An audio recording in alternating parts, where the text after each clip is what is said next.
Hello there, and welcome to the Sleepy Science Stories Chanel. I'm so glad you found your way here. Maybe you had a long day, or maybe you're the kind of person who likes falling asleep to deep thoughts and cosmic mysteries rather than counting sheep. Either way, tonight's journey is for you. You've got nothing to do but rest. Let your mind relax, your breathing slow, and your body grow light, as if gravity itself has softened. Because tonight, we aren't simply stargazing. We drift into a question that has fascinated philosophers, physicists, and dreamers alike. A question that whispers through science, imagination, and the quiet corners of our late-night thoughts. Are we living in a simulation? A question that sounds enormous, but when spoken gently, like a bedtime story under dim light, it becomes something else. It becomes a landscape, a soft horizon, a place to wander through at the slow pace of a calm heartbeat. So, take a moment to settle in. Shift the weight of your shoulders, let your jaw loosen. Let your breathing lengthen just slightly more than before. You're not rushing anywhere. You're simply here, listening, drifting, being. And as your breathing settles, allow your imagination to open quietly, like a small window in a warm room on a still night. Because tonight, we are going to explore the simulation hypothesis, not as a frantic sci-fi thriller, but as a gentle, slow-moving river of thought. A soft science story made for sleepy minds and wandering hearts. The idea that our reality might be some kind of simulation is not new. It didn't begin with computers, or video games, or the glowing screens of the modern world. Humans have wondered about the nature of reality for thousands of years. In quiet caves, in ancient temples, on starlit nights before cities claimed the sky. If you close your eyes, you might imagine a philosopher in ancient Greece, leaning against a stone pillar, wondering softly, what if the world I see is not the world as it truly is? What if I see only shadows, reflections, echoes? Plato imagined a cave, its walls lit by flickering firelight, where people believed shadows were the only reality that existed. It was a metaphor, a gentle hint that maybe the world is deeper than it appears. And so the question, what is real, what is illusion, has always been with us. But tonight, you don't have to solve it. You don't need to debate it. You can simply let it wash over you, like a slow tide rolling softly across moonlit sand. There is something strangely comforting about not knowing, about letting mystery exist without trying to push it away. Now, with technology humming around us, the question returns in a new form. We build simulations now. We create digital worlds, whole universes inside glowing rectangles, worlds that have weather, landscapes, characters with expressions, physics that mimic the real thing. And even these simulations, though simple compared to our universe, raise a quiet whisper. If we can simulate tiny worlds, could a greater intelligence simulate ours? It's not a frightening thought when you let yourself drift with it. It's more like imagining a gentle nesting doll, one world inside another, and perhaps another beyond that, each held softly inside an even larger story. Think of a child drawing worlds on paper. Think of a game designer building a quiet forest for players to explore. Think of a supercomputer modeling weather patterns with precision. Then imagine a civilization 1,000,000 years older than ours, 1,000,000,000 years wiser, with tools beyond anything we can currently imagine. Could they create a universe like the one we live in? A universe with particles that behave like code. A universe with laws so stable they feel almost intentional. A universe so vast that most of it remains forever unseen. This is where the idea of a simulated reality begins. Not in fear, not in digital chaos, but in quiet awe. To explore this idea, we must turn our attention to the smallest places, where matter behaves less like solid objects and more like instructions. At the quantum scale, particles appear only when observed, like characters in a story who speak only when the reader reaches the page. Some physicists have described the universe as if it were made not of things, but of information, bits, choices, patterns, binary whispers woven into the fabric of existence. Close your eyes for a moment. Imagine the universe not as a rigid machine, but as a shimmering tapestry woven from invisible threads that respond to the presence of a conscious observer. It's not proven, it's not certain, but it's beautifully possible. And bedtime stories are built on possibility. Before we go deeper, let's take a gentle pause. Let the breath fall softly. Let the air feel cool as it enters, warm as it leaves. Let the muscles unclench in tiny, effortless waves. Now, continue with me as we drift further. In 2003, a philosopher named Nick Bostrom suggested something that stirred the scientific world. He proposed that one and only one of the following statements must be true. Firstly, civilizations never reach the level where they can simulate universes. Secondly, civilizations do reach that level, but choose not to simulate. Thirdly, civilizations reach that level and they do run simulations, meaning we are most likely inside one. That's the entire argument. Simple, calm, surprisingly quiet. And if the third option is even slightly possible, then statistically, simulated universes would vastly outnumber real ones.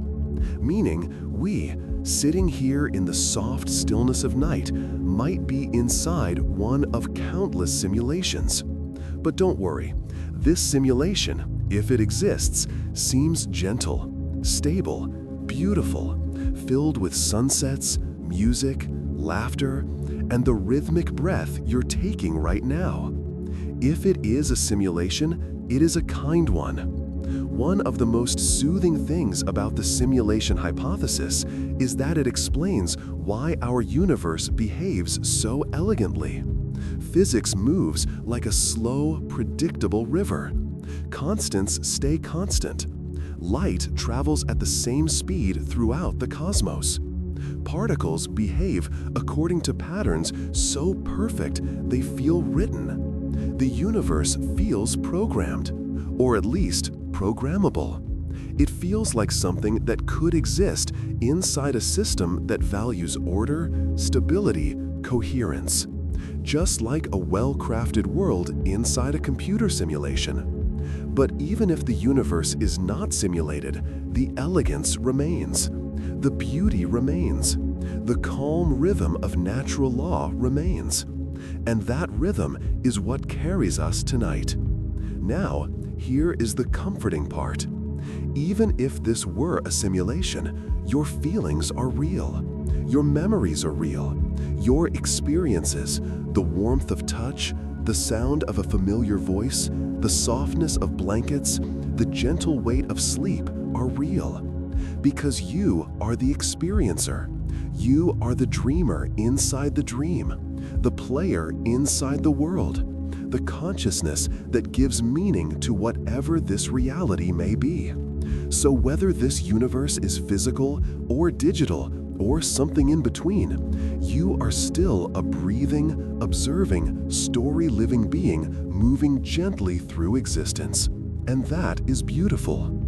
To imagine how a simulation might work, start with something simple, something close, like the screen you're using right now. Up close, a screen is made of tiny pixels. Each pixel is small, separate, and discrete. Zoom in far enough on any image, a mountain, a face, a sunset, and eventually you reach the smallest unit of detail. The universe seems to work the same way. Scientists suspect that space, time, and even reality itself might be made of tiny, indivisible units, like pixels.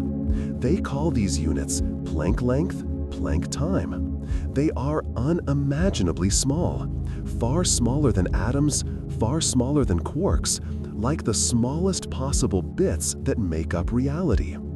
If the universe is continuous, smooth all the way down, that's one thing. But if the universe has pixels, tiny packets of space and time, that suggests something else entirely. It suggests computation. It suggests code. Because computers and all digital simulations use discrete units, tiny bits that build up everything else. The idea that space might be quantized, made of building blocks, is one of the first quiet hints that our world behaves like a simulation. Not proven, not certain, but beautifully possible. Now, consider the speed of light, the fastest speed in the universe. Nothing, no matter how powerful, can go faster. Why? Why does reality have a speed limit? Why do photons, tiny packets of light, move at exactly 299,792,458 meters per second and not even a fraction faster? Simulations have limits too. They must. Every video game, every digital world, every computational system runs at a limited rate, a maximum update speed beyond which it cannot compute. The speed of light might be the universe's rendering limit, its maximum refresh rate, a cosmic boundary built into the system to keep everything stable. Imagine the universe like a cosmic computer. Light speed is the processor's limit. Space-time is the display. Particles are data. Physics is the operating system. This is not fact, it's a metaphor. A soft, dreamy way to understand the idea. But metaphors can be calming. They can help us imagine what is otherwise too large to hold. One of the strangest findings in quantum physics is that particles behave differently when someone observes them. When unobserved, they spread into possibilities, like soft waves rippling across a pond. When observed, they collapse into one state, one position, one path, one outcome. As if reality doesn't fully exist until someone looks at it. This is the famous double-slit experiment, a quiet, beautifully strange corner of physics. Think of a video game world. Trees, mountains, sky. None of it is rendered until the player walks near it. When the player turns away, the world behind them is no longer fully processed. The system saves energy by rendering only what is needed. Now think of the universe, a world where quantum particles render only when measured or observed. It might be coincidence, or something deeper, something elegant, something code-like. If reality behaves like a simulation, that doesn't make it less real. It simply makes it structured, intentional, efficient, and that is strangely comforting. Close your eyes for a moment and picture the universe as a giant book. Now imagine that every page, every atom, every orbit, every beam of light is written in perfect equations. This is not a metaphor. It's how physics works. The universe behaves as though it were built from mathematical rules. Not approximations, not guesses, but precise, elegant equations that describe everything from gravity to electromagnetism to the behavior of particles smaller than imagination. But why? Why should nature speak math so fluently? Why should the cosmos behave like a system running perfect logic? If you ask a physicist, they'll shrug and say that's simply how nature works. If you ask a philosopher, They may whisper that math feels like code, the quiet language of a designed universe. Even Einstein marveled at this mystery, saying, "The most incomprehensible thing about the universe is that it is comprehensible." In other words, the universe behaves like something that wants to be understood, like a simulation designed for exploration, curiosity, growth. It is a world that reveals itself to those who seek quietly, just like tonight. Before we go deeper, let's breathe.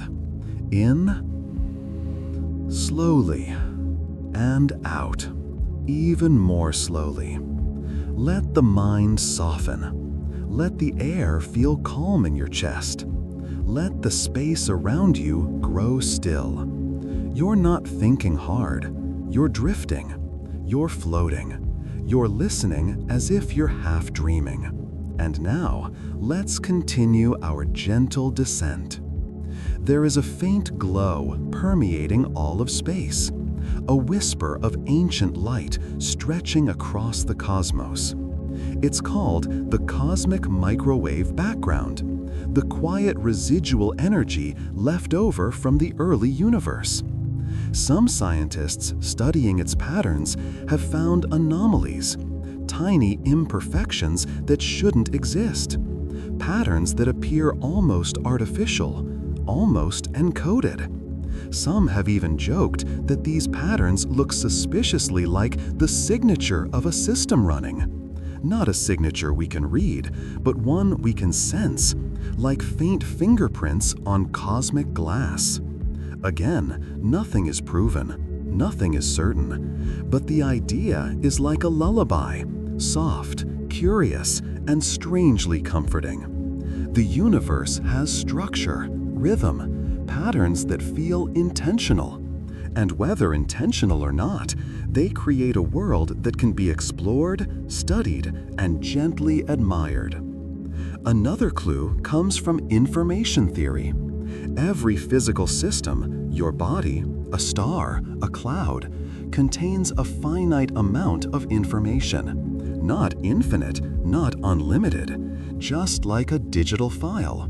Physicists discovered that even black holes contain information proportional to their surface area, as if the universe stores data in a structured, orderly way. If the universe has limited storage, limited data, limited complexity, that begins to resemble a computational system. A system that can only process so much information at one time, which is exactly how simulations work. For life to exist, the constants of the universe must be exactly right. Not close, not approximate, perfect. If gravity were weaker or stronger by the tiniest fraction, stars would never form. If the strong nuclear force varied slightly, atoms couldn't exist. If dark energy were a little more powerful, the universe would tear apart. It's as if someone, or something, calibrated the universe with exquisite care, like setting the parameters before clicking Run Simulation. This idea is called fine-tuning, and it has puzzled scientists for decades. Some say it's coincidence. Some say it's evidence of design. Some say it's because we live in a multiverse. And some say fine-tuning suggests a simulated world with parameters chosen to support life, growth, and conscious experience. Again, not proven, but soothing to explore. Every atom is a little processor. Every interaction is a calculation. Every particle is exchanging information with every other. The entire universe behaves like a colossal computer, one that calculates its future moment by moment. This doesn't mean we are in a simulation. It simply means that the universe follows deep, consistent logic. But when we describe that logic, we use the same language we use for computers. Bits, information, processing, encoding, error correction. Some physicists, like Stephen Wolfram, Edward Fredkin, and Seth Lloyd, believe the universe is literally a computational system. Others think computation is simply a metaphor. But metaphors, when spoken softly, can be comforting. They give us a way to cradle the universe in our thoughts. Let's imagine, just for a moment, in the quietest possible way, that the universe is a simulation. What would that mean? Not that life is fake, not that emotions are illusions, not that the world lacks meaning. Quite the opposite. It might mean that consciousness is precious, existence is intentional, experience is the point. The universe is crafted with care. Every moment matters. Curiosity is encouraged. Wonder is natural. If we are in a simulation, then the simulation is rich, vast, and astonishingly detailed. A universe designed for exploration and awareness. And if we're not, the universe is still all those things. Either way, the world remains beautiful. Either way, you remain real. Either way, your journey matters. Every digital world, every simulation, every program has quirks. Little behaviors that don't quite make sense until you peek behind the curtain. Our universe, when observed with soft curiosity, is full of these gentle oddities. Not glitches in the frightening sense, but puzzles that whisper, "Look closer. Something deeper is happening." Let's wander through a few of them, slowly, softly, like exploring a garden at dusk. Time, which feels so steady, so reliable, is not constant at all. If you move quickly, time slows down. If you experience strong gravity, time stretches and bends. Einstein didn't invent this idea. He discovered it in the quiet math behind the universe. It's called relativity, but you can think of it as the universe's way of adjusting the clock depending on where you are and how you move. Like adaptive processing in software. Like a system optimizing itself based on environment. Time is flexible, refined, adjustable. It behaves like something that can be manipulated in a simulation, not something fixed in stone. In physics, we have constants, values that supposedly never change. The speed of light, the gravitational constant, the charge of the electron. But when scientists look carefully, they find tiny variations, subtle shifts that shouldn't exist. These shifts are tiny, like minute fluctuations in a system under load. Not chaos, not error, just variance. Soft, controlled, and strangely familiar to anyone who works with code. If our universe were a simulation, constants might fluctuate like any parameter in a running system. Nothing alarming, just hints of something dynamic. In quantum experiments, particles do something bizarre. When unobserved, they exist in many states. When observed, they collapse into one. But if the observation is repeated quickly, the particle becomes stuck, unable to change state. This is called the quantum Zeno effect. It's as if the universe is refreshing a value rapidly when repeatedly checked. The equivalent of freezing a variable in software because too many queries are being made at once. A strange behavior, a quiet oddity, a whisper of something underlying. There is a maximum amount of information you can store in a region of space. This is the Bekenstein bound. You can't cram infinite data into a finite space. Just like you can't store infinite data in a computer's memory. Even the universe seems to obey the laws of information storage, as if it has capacity limits. This doesn't mean we are in a simulation, but if we were, this is exactly the kind of limit we'd expect. As we look deeper, the universe begins to resemble a beautifully crafted puzzle. Not chaotic, not random, but intricately ordered.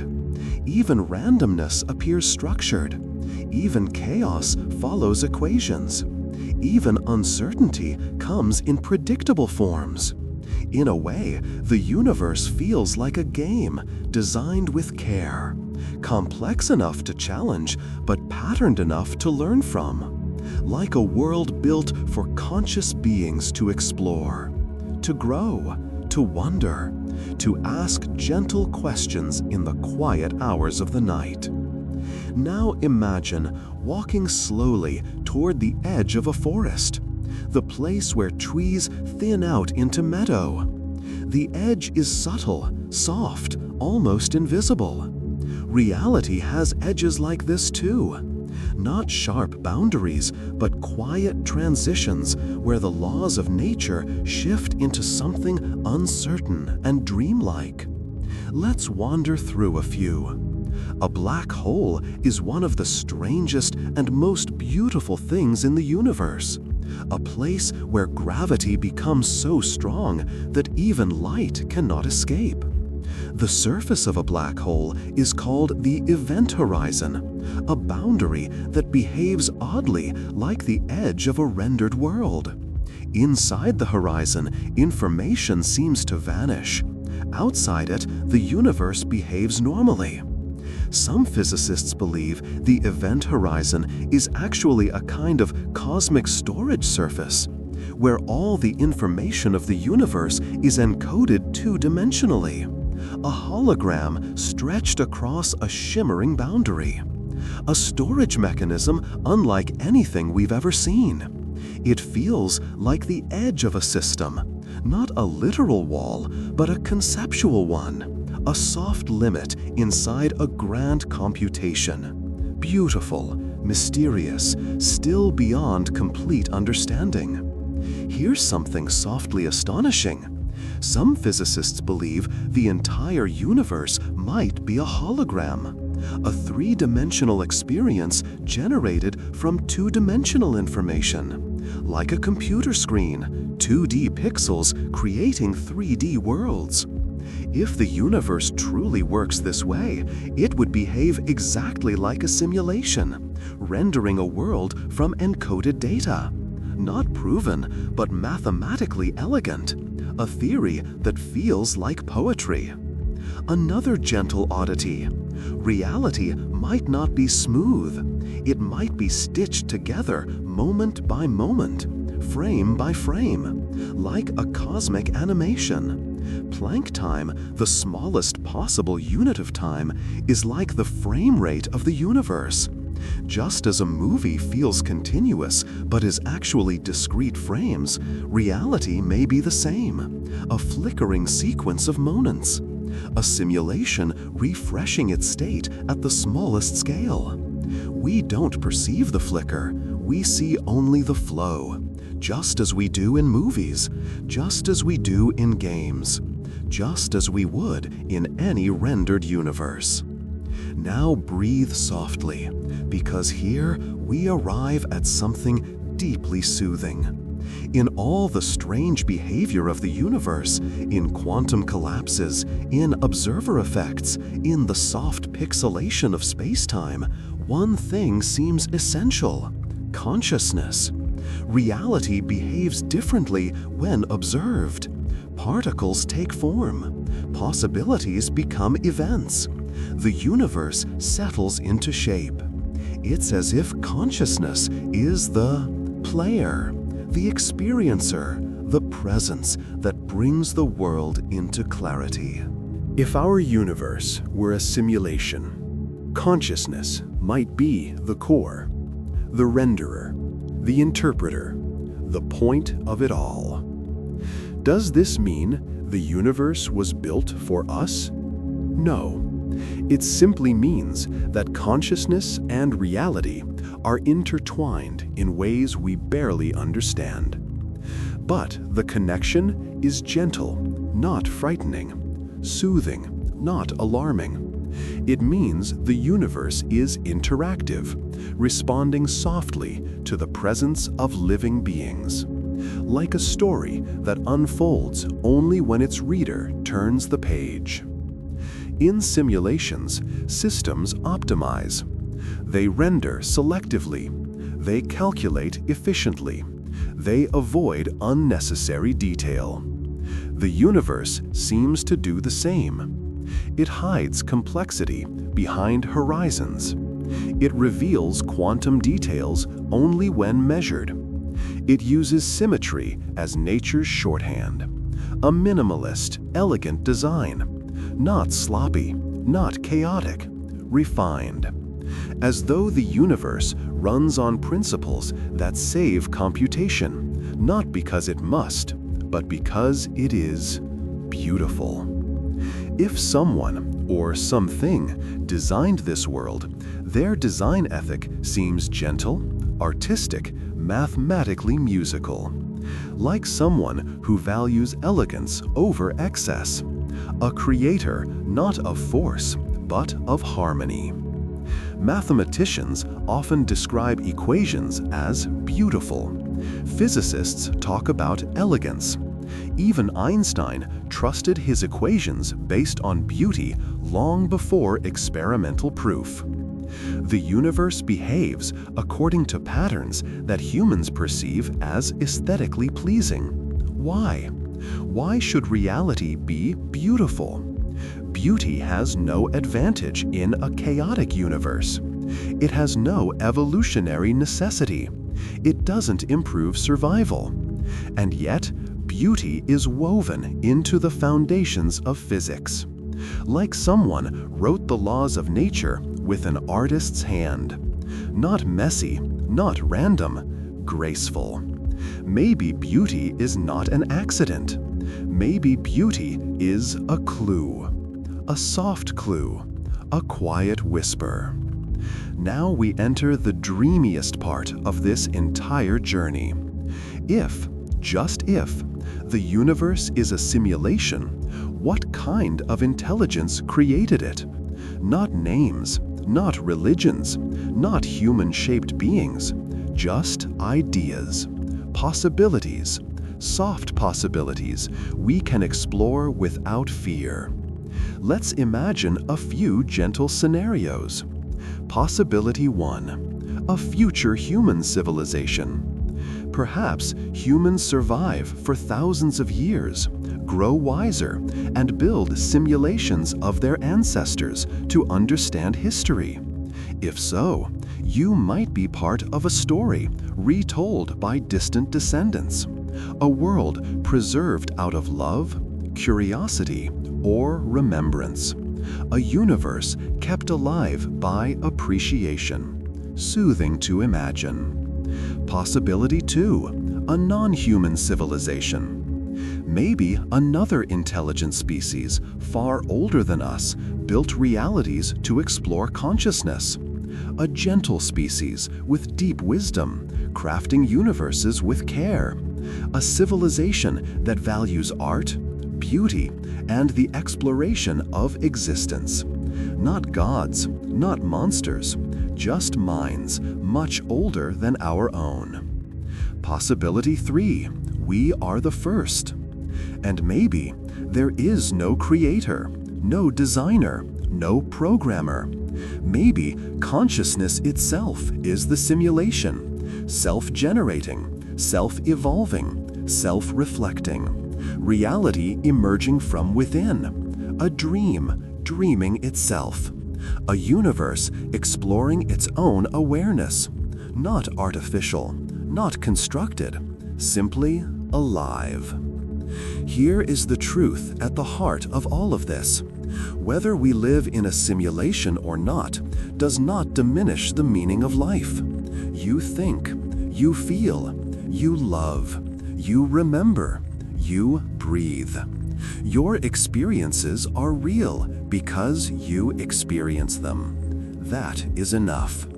Whether the universe is physical or digital or mathematical or dreamlike, your consciousness is what brings depth to existence. Even in a simulation, you would still be you. You would still be a light, moving through this world, learning softly, changing gently, existing meaningfully. You lose nothing by entertaining the idea. You gain wonder, curiosity, perspective, peace. And at bedtime, that peace is all that matters. Perhaps you've noticed something subtle, a quiet consistency, a predictable gentleness woven into certain parts of life, a sense that perhaps the universe is not chaos at its core, but something more like a beautifully written program. You might notice it when the night sky glows with a perfect gradient of darkness, or when snow falls in patterns so symmetrical they look hand-drawn, or when music somehow always settles into the same emotional patterns no matter the culture, or the era, or the generation. Some researchers point out something curious. Humans around the world, from ancient times to modern cities, tend to dream in similar shapes, similar fears, similar longings, similar lights, as though the code behind consciousness has familiar defaults. Of course, this isn't proof, only poetry. But sometimes poetry and science walk hand in hand toward the same horizon. There are many theories that the universe may have boundaries, not physical walls, not fences of atoms, but limits in behavior, constraints, maximum speeds, minimum energies, nothing too wild, nothing too unstructured. If you were designing a simulation, you might impose the same kinds of rules. Just enough freedom, just enough mystery, just enough room for life to grow and wonder and evolve. And far beyond these gentle limits, the greater system hums quietly, steady, silent, patient, almost like a heartbeat beneath the world. Physicists sometimes speak about the fine-tuning of the universe, the way gravity has exactly the right strength. Not a little more, not a little less, just so. Perfect, perfect enough to let stars burn for billions of years, perfect enough to let planets form, perfect enough for life to climb out of stardust, stand on two legs, and one day ask questions like this one. The forces of nature are balanced with such delicate care that even a tiny adjustment would make the universe collapse or drift apart or remain forever empty. Why? Why is everything balanced so precisely? Why does the universe behave as though someone tuned each parameter by hand? Some theories say we live in a simulation, and these parameters are simply the settings. Others say, no, we only think it's tuned because we are here to observe it. If it were different, we simply wouldn't exist. Both answers are calm. Both are reasonable. Both float gently inside the same mysterious ocean of possibility. But when the night is quiet, and your breathing slows, and your thoughts stretch out into the soft distance, you may feel an intuition that neither explanation fully captures. Something quiet, something deep, something familiar. As if the universe itself is watching with you, wondering alongside you, curious about what you will discover next. Not as a creator, not as a programmer, but as a companion. A vast consciousness reflecting itself in the mirror of every living mind. Some simulation hypotheses propose that consciousness is not generated by the brain, but merely translated by it, like an antenna or a receiver. In this view, your mind is a window through which the universe looks at itself. And the more you become aware, the more the universe becomes aware. Through you, through every living being. As if the cosmos is conducting a grand experiment, not in physics, but in perspective. Some theorists suggest that observation is not a passive act, but a creative one. That every time you look at the world, you help define it, shape it, collapse it into something real and present and tangible. And so, consciousness becomes